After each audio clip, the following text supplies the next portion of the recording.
Ok, dia 12 de abril de 2025. Bem-vindos mais uma vez ao Rede Ambiente TV, programa Políticas Públicas em Foco. Senhores, hoje, agradecendo mais uma vez, né, a audiência nossa, que está cada vez tendo mais inscritos, e como eu sempre digo, né, o programa não é feito para os debatedores, feito para minha família, não é para isso. O programa é feito justamente para que você, aí atrás da nossa tela, possam assistir um programa de qualidade, possam debater, discutir, dar opinião e se inscrever no canal e divulgar, né? E até mesmo trazer temas para o programa. O tema de hoje é cidade planejada. Eu vou pedir, antes de falar com os nossos debatedores Samuel Antunes e o Gilvaneik de Souza, eu vou pedir que coloquem aí, para que vocês entendam o porquê do tema cidade planejada. Produção, por gentileza. Essa é a favela da Rocinha.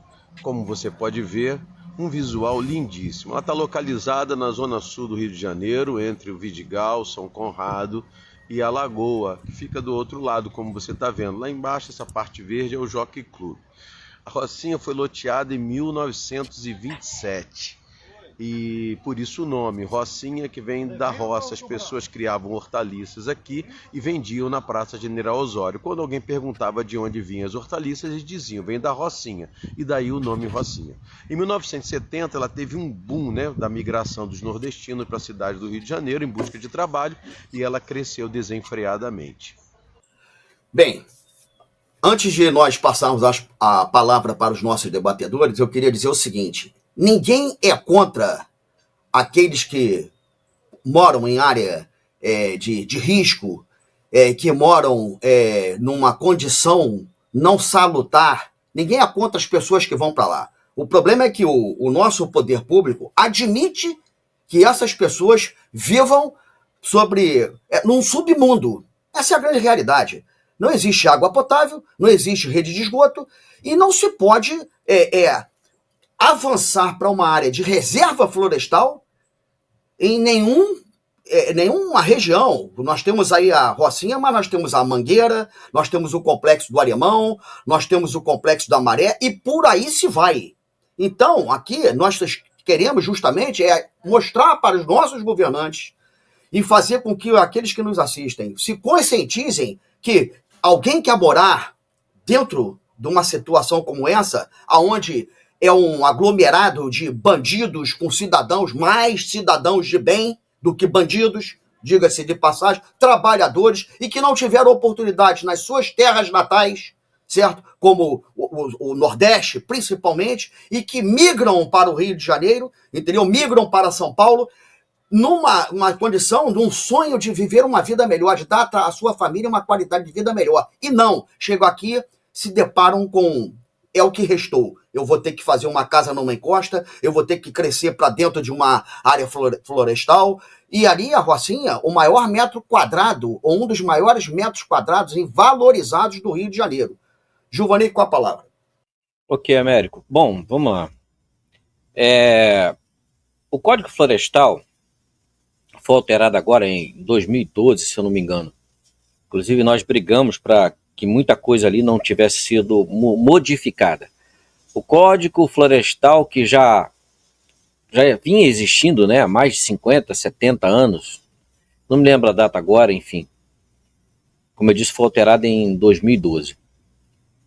Ele dizia o seguinte, que é proibida a construção em declividade acima de 45 graus. Por quê? Acima de 45 graus, você não tem... O solo não é estável. Essas montanhas, você tem um solo ali de uns 2 metros de material orgânico, depois é rocha. Muitas dessas pessoas constroem suas casas, nesse material que é solto. E por isso que muitas dessas casas, quando tem uma determinada chuva, ela desliza, porque ela não está presa em nada. Sem contar que se a gente parar para ver esse tipo de situação, essa desordem urbana, literalmente é um defecando na cabeça do outro, jogando lixo na cabeça do outro. Por quê? Porque é uma área que você não tem como levar os equipamentos públicos, por exemplo, saneamento básico. Como é que você vai levar saneamento em uma rocha? Como é que você cava essa rocha para colocar ali o tubo para tirar o esgotamento daquele local? A tecnologia hoje, a engenharia, até pode. Você pode botar a tubulação por cima e não enterrada. Sim, mas imagina só como ficaria isso. Então você teria que pegar aquele esgotamento que está em céu aberto e botar um tubo ali, né, e fazer como captar. Por quê? Porque aquele esgoto que corre de céu aberto, se você botar um tubo, esse esgoto acaba não entrando no tubo, a não ser que você drene ele para dentro desse tubo. Olha o complicador. Depois vem, como é que você recolhe o lixo produzido nesse território? Por isso, quando você olha para uma favela, para essa desordem, porque o termo favela é justamente desordem habitacional, desordem pública. Você vê que tem lixo correndo pelas encostas, porque o serviço público não tem como coletar. E, infelizmente, a nossa sociedade é mal educada, foi mal educada, né? E aí ela poderia simplesmente, já que mora ali, descer com a bolsinha de lixo e botar na parte baixa para a limpeza pública retirar. Mas como essa população é mal educada, eles preferem jogar o lixo na encosta. E aí você tem um acúmulo de lixo, que depois de uma chuva, né, você tem todo esse material que está solto, junto com material da terra que também está solta, junto com o esgotamento sanitário, então você tem fatores de situações. Então ali jamais deveria existir habitações. Aí tem muitos que falam assim, mas porque o pessoal não tem onde morar. Conversa fiada. Olha, em 2010 eu fiz um levantamento dessas áreas. Nessa época o CREA tinha um mapa, né, do seu antigo presidente que já faleceu, que era a cidade sustentável. E o CREA planejou uma cidade onde os seus habitantes exigiriam pouca energia para eles fazerem questões básicas, como ir trabalhar, se divertir, né? Que é o que não temos. Perceba que hoje um trabalhador perde aí uma média 3, 4 horas só no transporte para chegar no trabalho. E o CREA planejou uma cidade sustentável onde você tem a água potável que vai ser tratada para fornecer para aqueles cidadãos.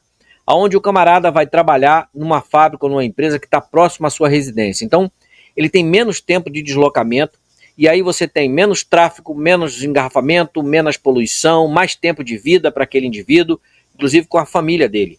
Tem pessoas que mal vê a esposa e o filho durante o dia, porque ele sai 4 horas da manhã, chega em casa 2, 3 horas, o filho já está até dormindo. Tem até uma piada na internet, né, que o cara tinha essa rotina, né, e aí a esposa dele engravidou, ele teve um filho. E ele sempre nessa rotina, um belo dia ele acordou, chegou em casa, tinha um cara grandão, 20 e poucos anos, ele perguntou, quem é você? O garoto falou, não, eu sou seu filho. Meu filho? Como? Por quê? Ele viveu tanto tempo nessa rotina que ele não presenciou o filho dele crescer. Só para você ter ideia. Parece piada, mas não é. Eu fui na conferência de meio ambiente, eu não sei se foi na primeira ou na segunda, a terceira foi em 2008. Esse levantamento eu fiz em 2010. Mas antes teve a segunda, 2008, acho que foi 2007. E quase apanhei. O governo federal na época, né, inclusive é o mesmo governo marginal que está aí, lançou o PAC, que era o Programa de Aceleração do Crescimento. E quando eu fiz uma crítica lá em Brasília, caíram de pau, quase me bateram. Porque eu falei assim, o que vocês estão fazendo é um crime. Vocês estão pegando recursos federais, estão levando para cidades que já estão superlotadas. Rio de Janeiro, São Paulo, Minas, Brasília, estão deixando as outras capitais desamparadas. E as pessoas, por falta de oportunidade de emprego, migram para o Rio de Janeiro, migram para São Paulo, migram para Minas e para Brasília. Chegando lá, são pessoas que não têm qualificação profissional, não têm formação profissional, vão morar em área não edificante, então são pessoas que vão morar na terra do nunca, né, que é essas áreas em declividade de 45 graus, que são essas favelas de hoje, e beira de rio. São as pessoas que vão sofrer com enchente, com deslizamento. Mas aí eu aprendi uma coisa, o político corrupto, marginal, bandido, ele não está preocupado com isso. Pelo contrário, ele quer que essa desordem aconteça, porque ali ele vai tirar da cartola um projeto milagroso que vai resolver o problema, que a gente sabe que não resolve. Né? E aquele indivíduo vai continuar em uma área de risco, que hoje aumentou esse risco. Antes, né, era só o deslizamento e a chuva, agora é com a bandidagem e a marginalidade que viu ali um território farto para poder trabalhar. e tem um contingente de mão de obra. Por quê? Ele vai pegar um indivíduo que vem de uma área, né, de um estado miserável, ele vai chegar aqui, esse camarada não tem como dar o alimento para sua família e acaba se sujeitando à aparente boa vida da bandidagem. E acaba morrendo, como morrem. Não só os adultos, mas os adolescentes estão morrendo nessa onda.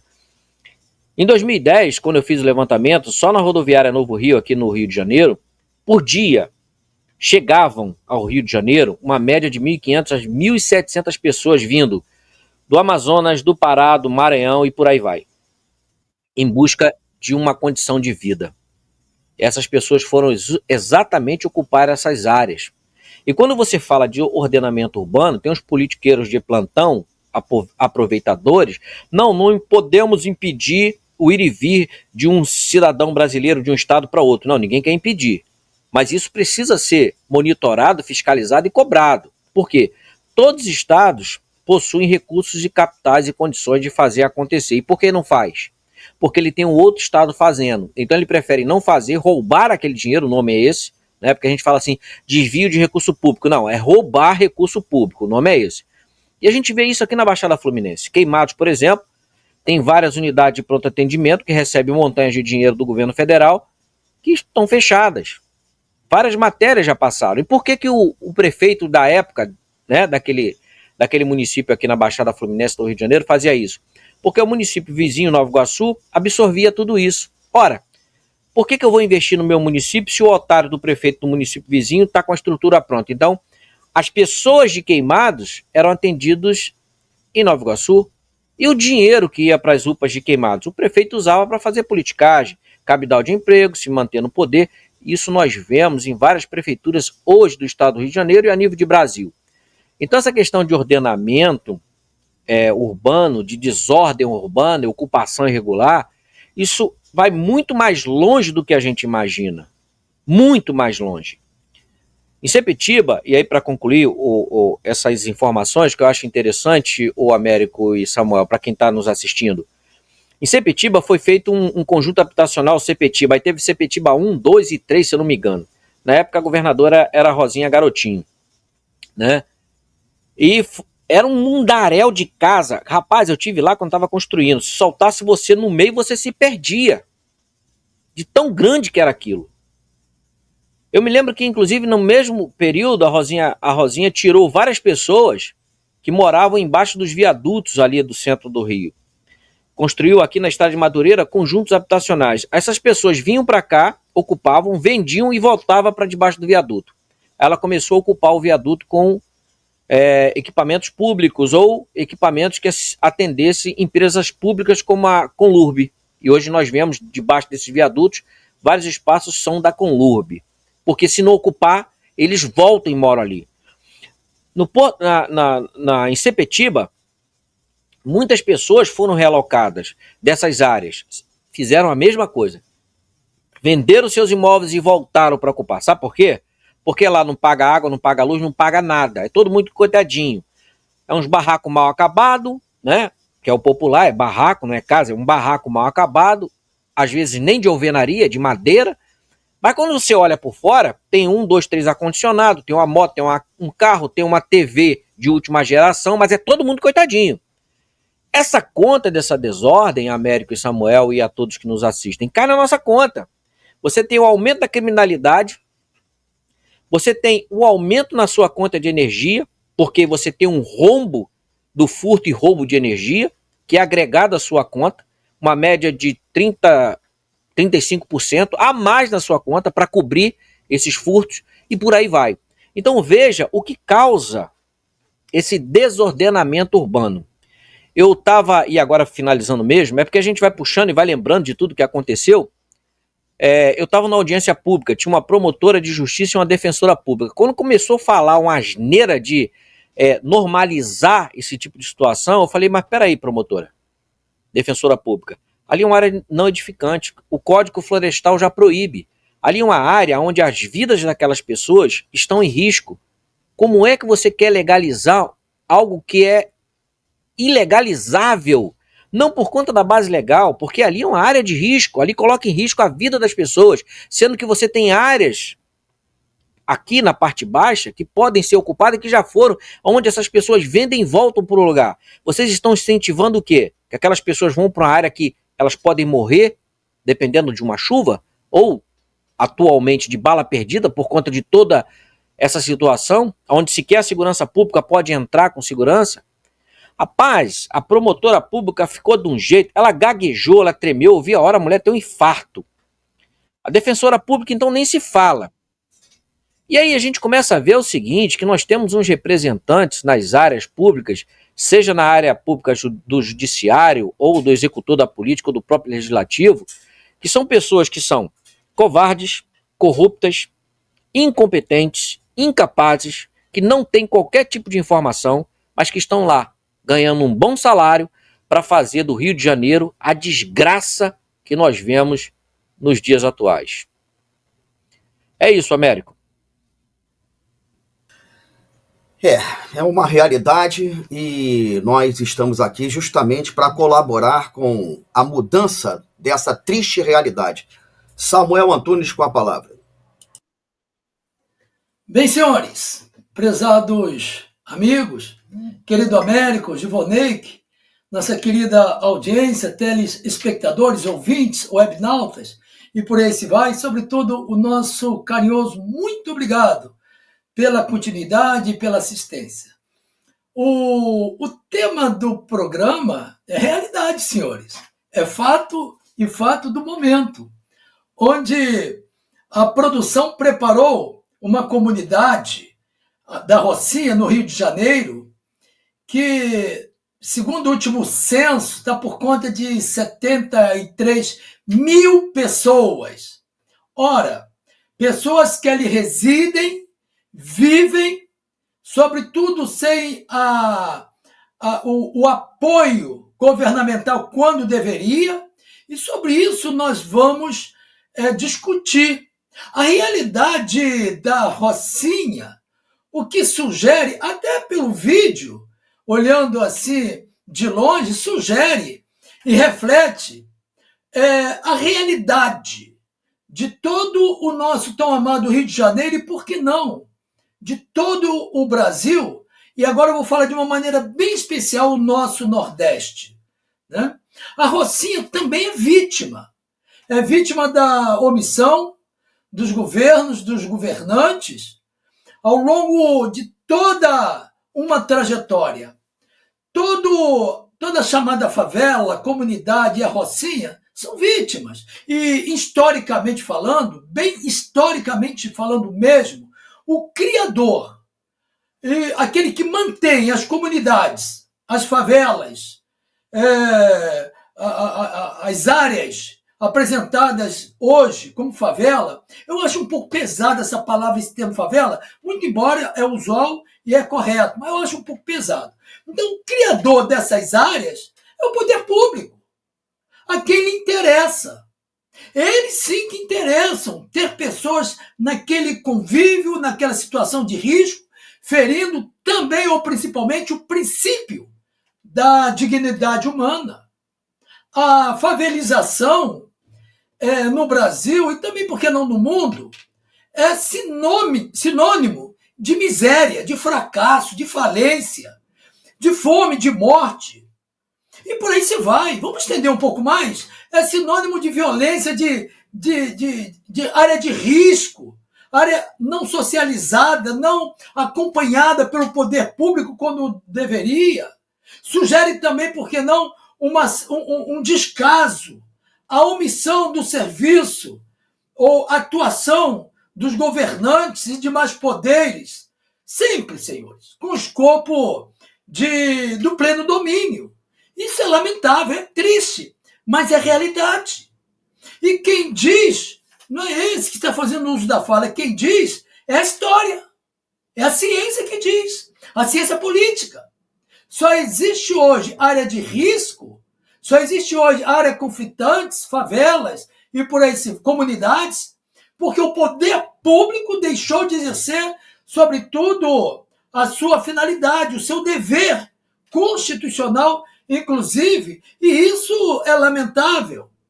Se não vejamos ainda a favelização, o que seria, afinal de contas, politicamente falando, é um conjunto de ações, de omissões, resultantes de um condicionante chamado diversos.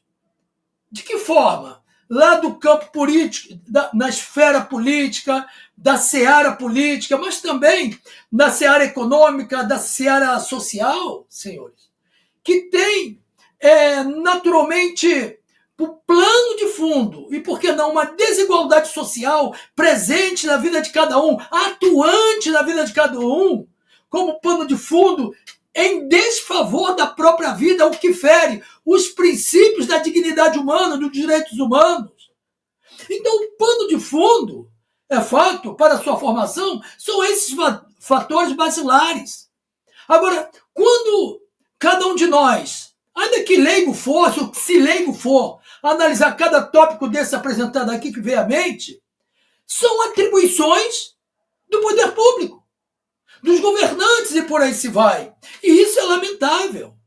A favelização ainda, pelo seu contexto, é aquele processo espacial muito típico das áreas menos desenvolvidas. Lamentável.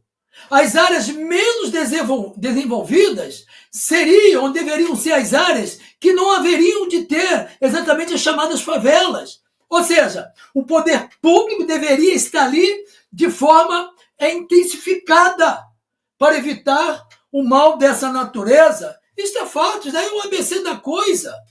Mas cabe uma pergunta: por onde anda o poder público ao longo de toda uma história? Aonde está o poder público para proibir, inibir, administrar essas áreas que lá estão, considerando que essas áreas já avançaram e avançaram muito? Então, essas áreas menos desenvolvidas, naturalmente, são caracterizadas por aglomerados habitacionais. O povo, o homem, a mulher, a família de bem, eles merecem o melhor, ainda que seja pouco. Sendo que este pouco seja o tudo, é tudo que a pessoa precisa. O básico para que seja favorecido, encaminhado à família, o mínimo de dignidade. Então, esses aglomerados habitacionais, observem, todas as comunidades do Brasil, principalmente no Nordeste também, ferem muitos princípios fundamentais à vida, como a segurança, a arquitetura, a engenharia, o social. O que são as moradias? Formam um bloco de moradias irregulares e, mais ainda, ferem, como já dito, os direitos humanos. A pessoa, por mais simples que seja, não são dignas de morarem naquela situação que lá estão. É por isso que eu abri a minha fala dizendo que, historicamente, os mantenedores, os que mantêm e alimentam essas áreas são exatamente os diversos segmentos do setor público. Por quê? Porque lá dentro das comunidades, eles mantêm o pleno domínio e têm interesse dos votos. É fato. Agora, cabe algumas perguntas também para dar resolução, um bloco de resolução. Agora, para solucionar a problemática na prática, ora, naturalmente não seria de curto a médio prazo, mas eu diria de médio a longo prazo, não é isso? Considerando que as comunidades, pelo Brasil afora, já estão bem avançadas no Rio de Janeiro. Agora, principalmente, senhores, essas comunidades, elas se fixam em área de risco. E sobre isso, o companheiro debatedor Oswaldney abordou com muita propriedade, considerando, inclusive, que trata-se de uma das áreas do seu pleno domínio, são áreas de encostas, e existe uma normativa, existe leis para tanto. Existe a Lei 13.257, que, inclusive, ela regulamenta o artigo 182 e 183 da Constituição Federal, que é a chamada Lei Estatuto da Cidade. O Estatuto da Cidade serve exatamente para regulamentar como a cidade vai ser elaborada, feita, construída, avançada, progredida e por aí se vai. Ora, se a lei não está sendo feita, não está sendo acompanhada pelo poder público, os governantes, então as coisas se vão. E por isso que eu falei no início que por força da omissão também do poder público. O fato é, porque os governantes, sobretudo o legislativo, o judiciário, o legislativo, o executivo, mas também o judiciário, não tomam medida a partir do executivo para inibir, proibir o avanço das comunidades. Porque muitas delas, senhores, são em áreas proibidas, área de risco, área de preservação ambiental, o que fere como um todo o nosso ecossistema. Quando o poder público ele é firme, é sério, não tem comprometimento, as coisas se andam. Naturalmente não vai crescer ali violência, áreas conflituosas. Outro detalhe também é a preservação do relevo. Nós temos aí, parece que o Giovanni falou que é cerca de 45 graus, né? Enfim, até isso, né? Mas, na verdade, ainda que fosse um pouco menos, na prática, se tem um relevo acentuado, ora, naturalmente vai oferecer risco. É por isso que na cidade serrana do Rio de Janeiro, como agora há uma semana atrás, nós tivemos mortos, inclusive, em função de comunidades que se fizeram em costas, em relevos não apropriados. Isso é lamentável. O poder público, o responsável, é o único responsável por essa desordem, tem que exatamente se posicionar, mas como homem grande no sentido de tomada de atitude. O que nós temos é fato, uma cidade, não só no Rio de Janeiro, não só a Rocinha, não planejada. Nós temos um crescimento desordenado por fato dessa natureza também. E eu vou continuar para terminar falando ainda, massificando, a favelização, ela cresce, ela avança, como já dito, pela falta da infraestrutura. Da onde vem a infraestrutura? Quem gerencia, quem norteia, comanda, é exatamente o poder público. Porque dependendo do leigo, do trabalhador de bem, ele não tem visão, noção do risco que ele está correndo e bota a família dele ali, naquela área de risco. Ele não tem noção, senhores. Então o poder público é apto, é douto para gerir esse tipo de situação. Mas infelizmente não tem ocorrido. Por falta de investimento, falta de ação social no local, políticas públicas atuantes ali, urbanização, geração de emprego e renda.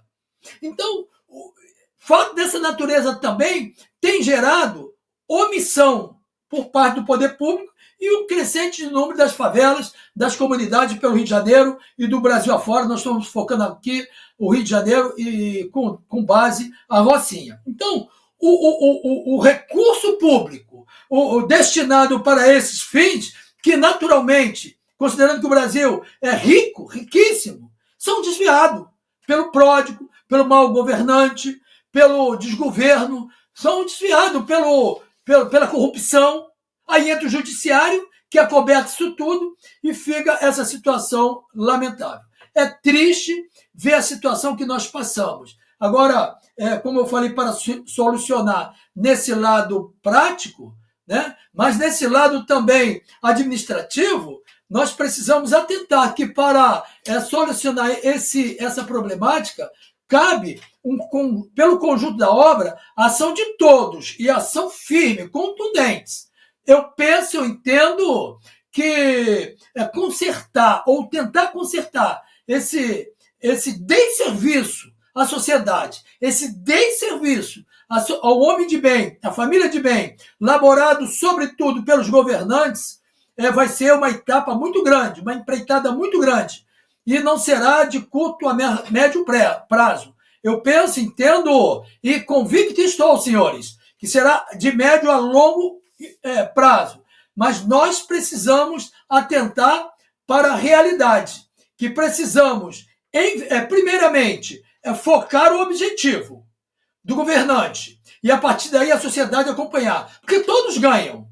Todos sairão ganhando, a cidade, todo mundo ganha. E depois o recurso financeiro virá tranquilamente na produção, na socialização, na hotelaria, virá naturalmente. Então, os governantes e a sociedade precisa ter vontade política, vontade social, vontade administrativa, engajamento de todos os setores, segmento dos poderes, eu falei executivo, legislativo e judiciário, como os demais, né, para que, assim, a longo prazo, todos os que se omitiram possam também realizar. Na verdade, eu tenho entendimento que a sociedade também se omitiu quando deveria clamar e bradar. Fica aqui na palavra inicial essa minha colocação com o meu repúdio aos governantes que tantos males fizeram a sociedade como um todo. Meu muito obrigado pela fala inicial. Ok, Samuel. Bem, a nossa Mata Atlântica é o habitat natural da flora e da fauna. Nossas montanhas poderiam, sim, filtrar a água da chuva, enriquecendo o lençol freático. É o que não acontece. Nós temos o Rio de Janeiro, como o Giovanni bem diz, o Rio de Janeiro não tem comunidade. O Rio de Janeiro é uma comunidade. Chapéu Mangueira, Cantagalo, Ladeira dos Tabajaras, Complexo do Alemão, Complexo da Maré, Chapadão, Jacarezinho, Ilha do Governador, Morro da Providência. Gente, por onde você passa no Rio de Janeiro, você cai dentro da comunidade. Os aplicativos estão sendo as maiores vítimas dos motoristas de aplicativos justamente por causa disso, porque nós não temos mais paz no Rio de Janeiro. Essa é a grande realidade, todos nós sabemos disso, independente de que lado estejamos da moeda, né? A moeda é uma só, ela é única, ela tem um valor só, aquela moeda. Ela tem dois lados? Sim, tem dois lados. Mas nós temos que nos conscientizar que nós temos que fazer alguma coisa, não só para melhorar da qualidade de vida, dignidade àqueles que estão vivendo em áreas de risco, em áreas de falta de planejamento, enfim, para criar suas famílias com dignidade. Nós estamos falando justamente de dignidade, de qualidade de vida. E nós não podemos parar por aí. Nós temos que ter estudos que realmente sejam satisfatórios. Giovanni, com a palavra e suas considerações finais. Ok, Américo. Vamos lá. Bom, eu tenho mais de 30 anos só de atuação na área socioambiental. Então, durante esse pequeno, né, espaço de atuação, porque é pequeno, a gente fala 30 anos, parece que é muita coisa, né? Não. Eu já pude presenciar e ver tanta coisa. E qual é a minha conclusão?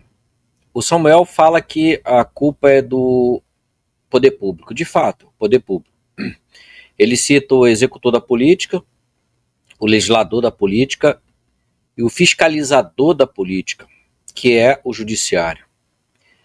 E a minha conclusão é, de tudo isso aí, o maior culpado, no meu entendimento, é justamente o judiciário, porque ele é o fiscalizador da política. Quando foi proposta aqui a mudança do Código Florestal, houve várias reuniões, audiências públicas no Ministério Público Federal aqui no Rio de Janeiro. E depois ocorreram outras audiências públicas no Ministério Público Federal em Brasília. E eu fui. Numa dessas eu fui. E lá eu deixei os procuradores federais literalmente de calça riada. Hoje, o Ministério Público Federal Estadual, no meu entendimento, é uma vergonha. Não é só o procurador, a procuradora, o promotor, a promotora. Tem pessoas de bem? Tem. Mas o espaço que eles ocupam hoje não serve para nada a não ser custar aos cofres públicos. Eles retiram dinheiro do trabalhador para bancar toda essa estrutura de Ministério Público Estadual e Federal, que literalmente não serve para nada. E o judiciário está junto nisso.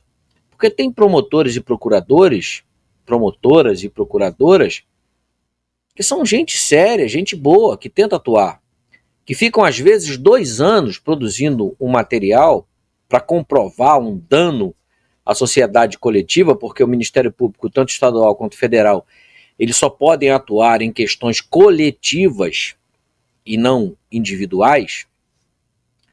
Só que aí eles dependem do juiz.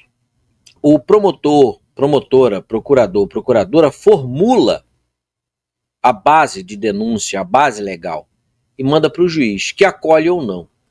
E o que nós percebemos, e aí foi a minha fala no Ministério Público Federal lá em Brasília, que deixou os procuradores de bobeira, que é o seguinte: hoje a nossa sociedade, hoje não, já desde que o mundo é mundo, eu acho que é assim, sempre tentam culpar a sociedade que é porca, que suja os rios e as ruas, mas aí você chega no executor da política, que é o prefeito, o secretário, né, o vereador que deveria estar fiscalizando, não fazem nada.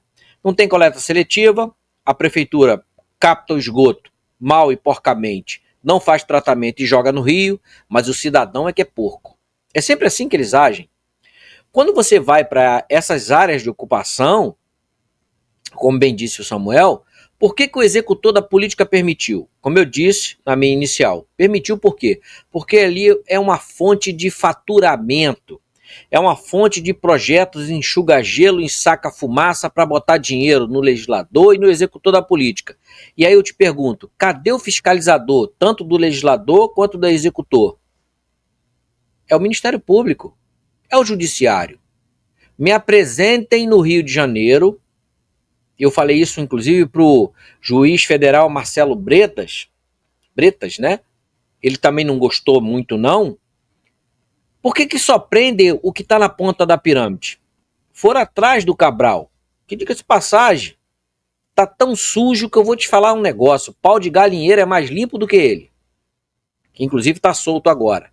Eu cheguei para o Marcelo Bretas e disse o seguinte: ué, o governador é o último que assina.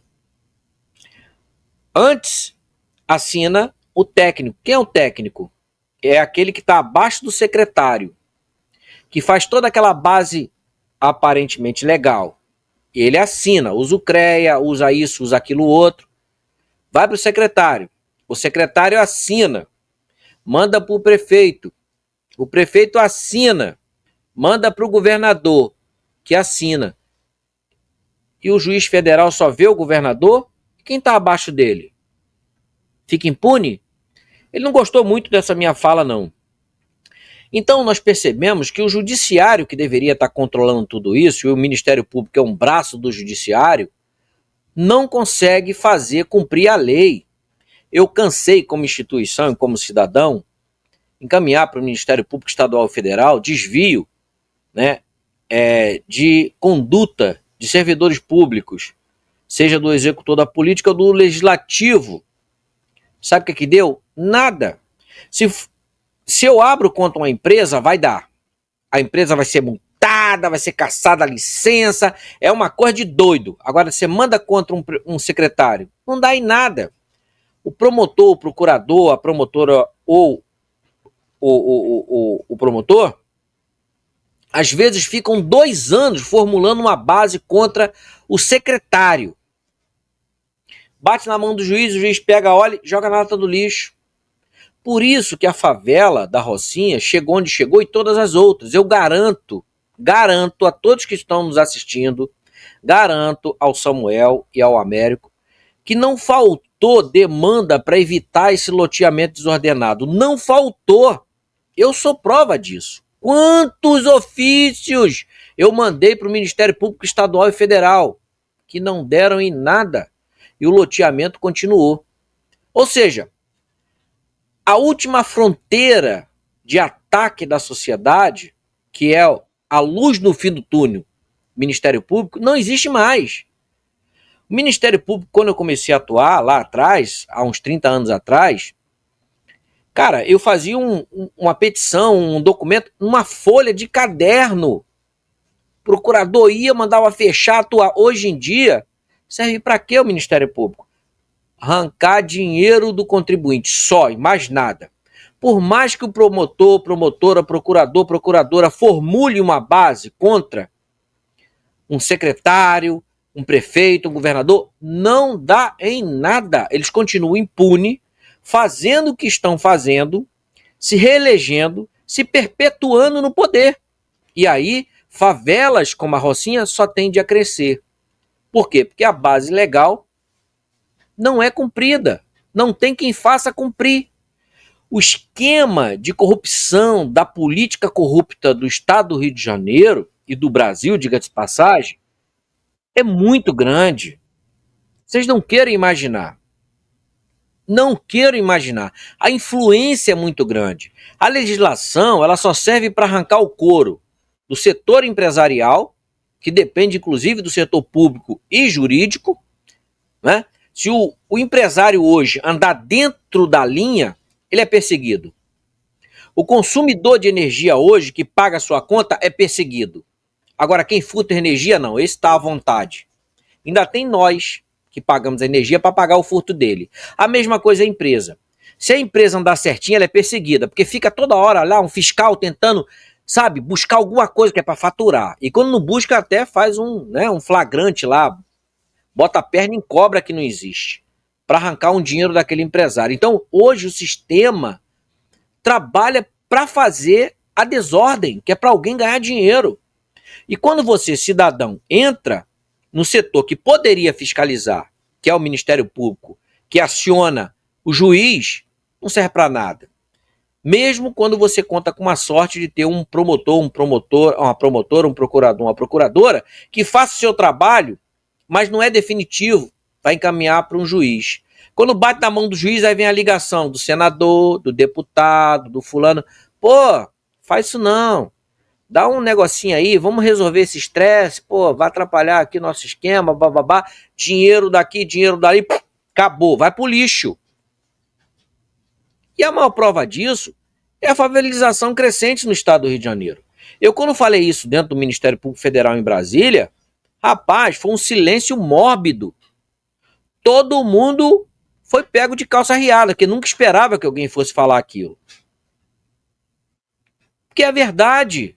Como é que pode você ter uma área não edificante há 30, 40 anos com base legal e mesmo assim essa área não edificante é edificada? Ah, mas o gestor permitiu. E o fiscal? Por que o Ministério Público não mandou prender esse prefeito, esse governador? Por que o juiz não acolheu? Por que permitiu essa construção? Ah, mas porque o executor foi lá e fez. Não, o executor fez porque o judiciário permitiu. A lei não foi cumprida. E o nosso problema no Brasil, e aí para fechar, Américo e Samuel, o nosso problema mais grave no nosso país, o problema mais grave do nosso país é a impunidade. Não adianta ter base legal boa se ela não é colocada em prática. Não adianta ter promotor, promotora, procurador, procuradora de qualidade se eles fazem o seu trabalho e ter um juiz porcaria ou uma juíza porcaria que vai jogar aquilo na lata do lixo. Esse pessoal tinha que ter vergonha de ter uma carteira de juiz. Vergonha. Olha, não é brinquedo não, o que eu vou falar parece ser um absurdo aqui. Parece ser um absurdo, agressivo, absurdo, mas não é não.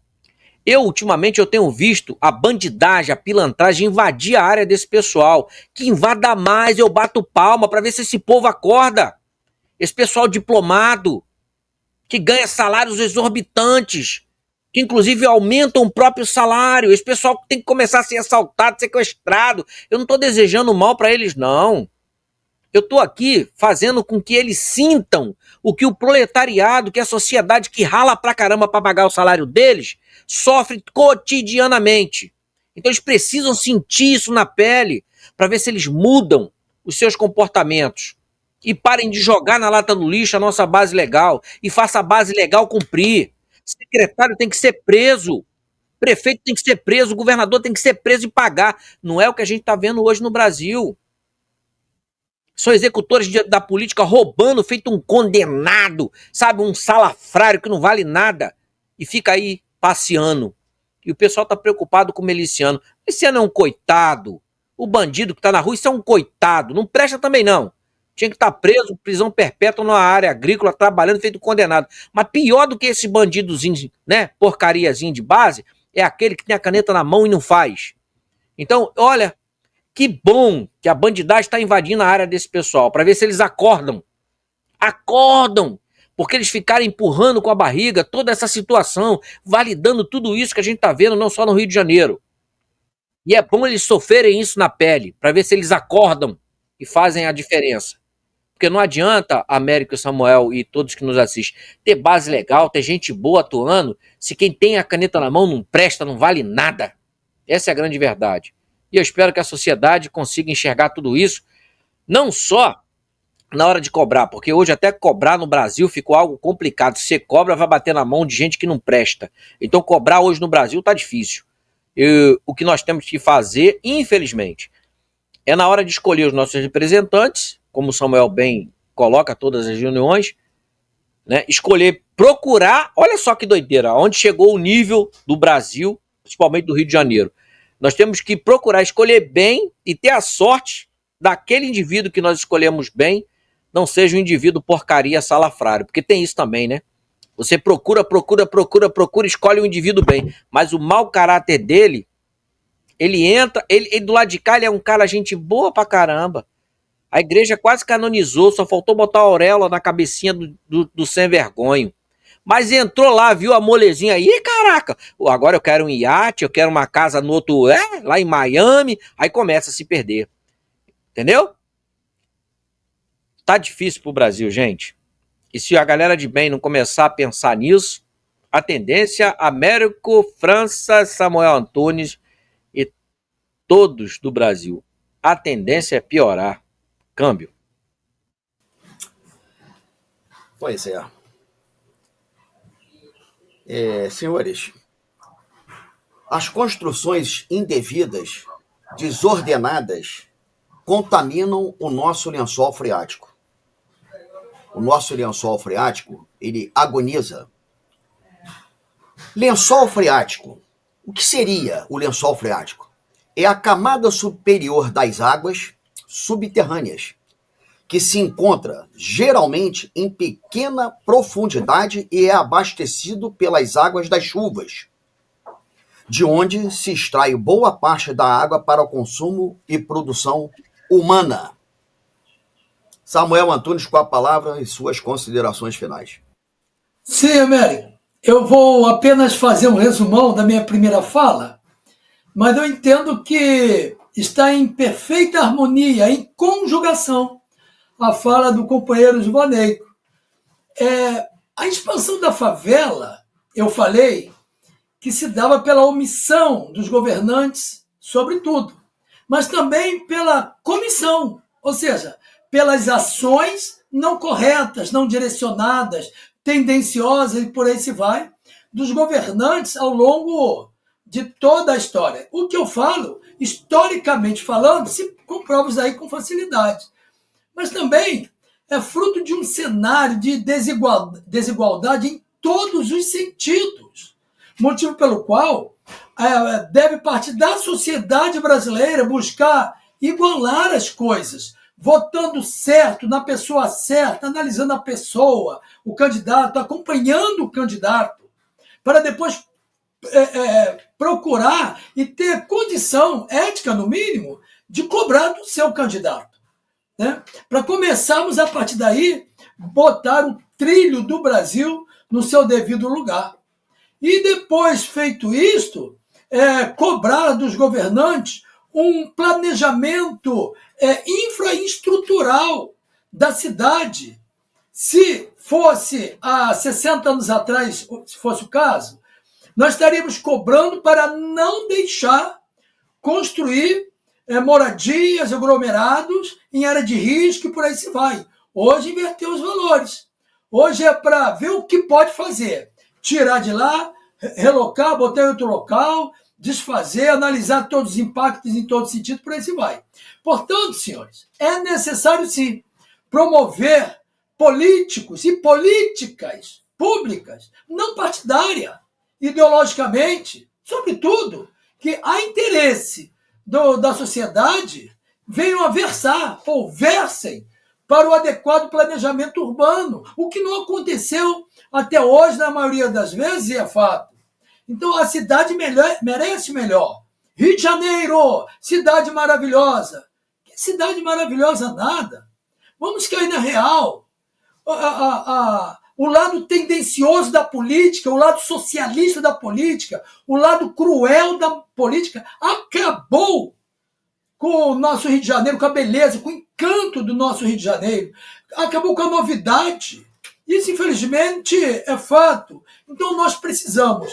Nós temos um lado bom, positivo, e precisamos abordar com relação às favelas. Nós temos algumas favelas que surgiu, por exemplo, de iniciativas boas. Por exemplo, lá Santa Marta, fica ali em Botafogo, uma comunidade em que um padre, São Clemente, reza a lenda, aliás, reza a lenda não, diz a história, um padre muito devoto, muito caridoso, ele tinha posses e ele comprou aquela área dali para doar para pessoas. A ideia era boa. Logo depois, as pessoas iam para lá, moravam, ele dava assistência espiritual, assistência em todos os sentidos, até que ele morreu. Ele morreu e o poder público adentrou, pronto, politizou a área e escangalhou tudo. Nós temos também a CDD, Cidade de Deus. A Cidade de Deus, senhor, na década de 60, aquele pessoal foram tirados lá da Zona Sul, sobretudo ali em Botafogo, o Maitá, e conduzido lá para a Cidade de Deus.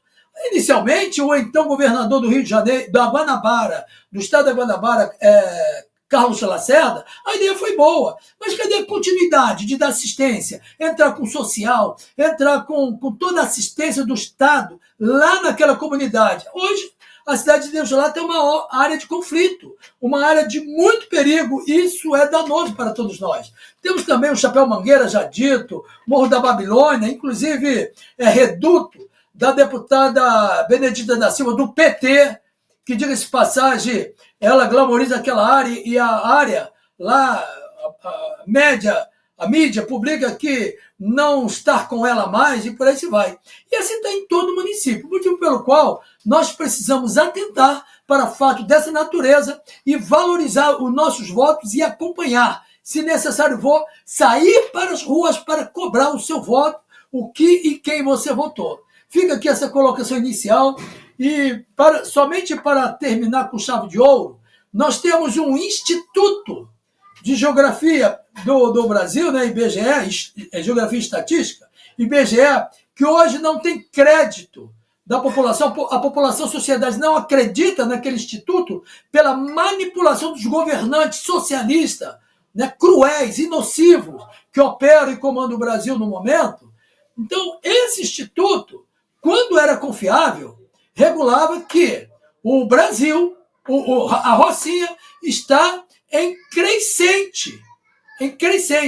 Nos últimos 15 anos, diz a estatística, que está crescendo assustadoramente, bem como todas as chamadas favelas. Isso é muito grave. Ou seja, o perigo, o dano eminente não está diminuindo, não está fixo nem diminuindo, está crescente. Aprove Deus, queira Deus, que não aconteça um desmoronamento, um deslize, não aconteça uma catástrofe, uma manifestação, um fenômeno da natureza naquela área. É exemplo que nós tivemos lá na cidade de Niterói, há 8, 10 anos atrás, no Morro do Bumba, onde toda uma comunidade caiu, desceu numa enxurrada e muitas vidas foram ceifadas pela inobservância, omissão, ou comissão, ou atos, atitudes governamentais, ou até mesmo jurídicas, das autoridades que se calaram por interesse próprio. Tudo isso é lamentável. Fica aqui registrado o meu muito obrigado a todos os senhores, que o Eterno, o Senhor dos Senhores, o Autor da eternidade, nos abençoe e nos conduza hoje e sempre. E o meu abraço carinhoso com a minha palavra terminadora. O meu muito obrigado.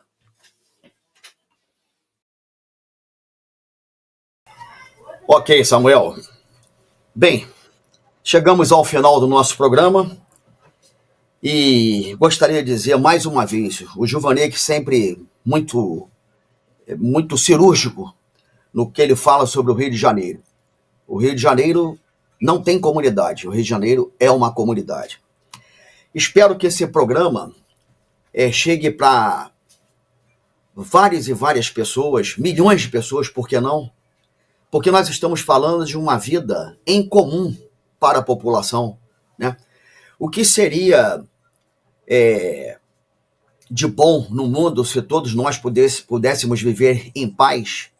O que seria do mundo se todos nós, né, de toda a humanidade, né, independente de irmãos de quais países forem, mas a humanidade vivesse em paz, com saúde, educação, segurança, moradia, transportes modais? Eu acredito que nós iremos mostrar para os senhores uma coisa que irá fazer com que vocês reflitam.